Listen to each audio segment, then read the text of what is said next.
Alrighty, well here is a configuration video for the Multirotor Vermont Velocidrone Racing Group. A couple of configuration options here. So if you go under Options and under the main settings, scroll down, Gate Navigation, I highly recommend turning it on.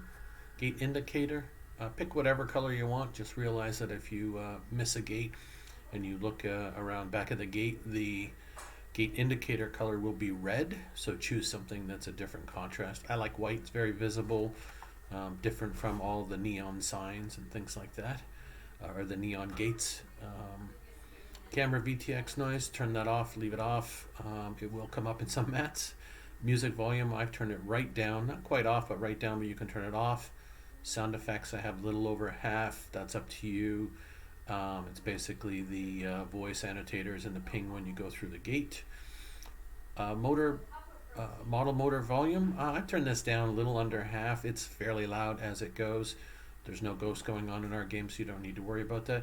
The gate sound, it can either do a ping when you pass through it or a little swoosh. Both are kind of fun. The swoosh I saw in one of the other videos. Might turn that on a little bit. Speed display, velocity, mode 2, don't change anything.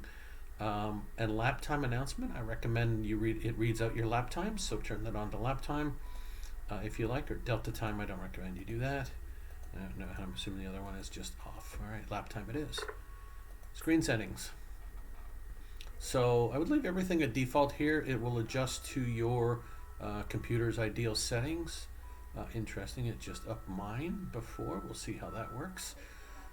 Full screen, of course. I didn't change anything off of here, I believe. I'll just scroll down. Oh, player indicators. Turn this off. I think there's a bug in the software when I go in spectator view where it shows the player indicators like their name in third person, but then it doesn't go off when I turn back to not spectator view. So I would leave that off just in case. If you've changed anything, click apply. Alright, go back in there. Quad settings, multiplayer color. So this is the color of your quad. Pick whatever color you want. When we sign up, you let me know what color you are. If there are multiple people with the same color, I believe it's the first one that joins the track that will get that color, and then it'll allocate you to some other lazy or color that's in the spectrum here. Again, personal preference.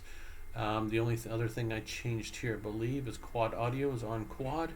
So basically, motor noise and things like that. I didn't change anything else, and that's it.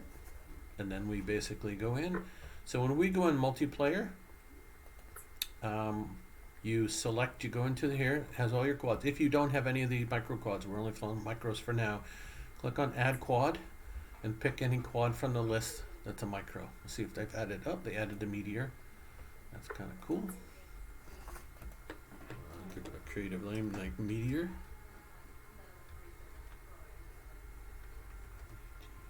O-R. Tough to type in the keyboards in the dark. Okay, and go back, and now you'll see the Meteor is in this list. I'm flying the Crazy Bee. I like that right now. I've done some bunch of tuning on it. So once you pick the quad here, you just have to do select quad, and then it'll go back out. I will be doing a hidden session, so anybody who's surviving my screen is going to my YouTube channel is going to see this. MRVT, so hopefully not too many people. When I set this up, I'm going to click hidden channel, and then I host, and what will happen is on similar screen like this, you have to search, I believe, down here, type in a session name, and then join session. It is case sensitive, so MRVT, Multirotor Vermont, all in uppercase. And I click on join session. Why is that not? Oh, I got a host session, sorry.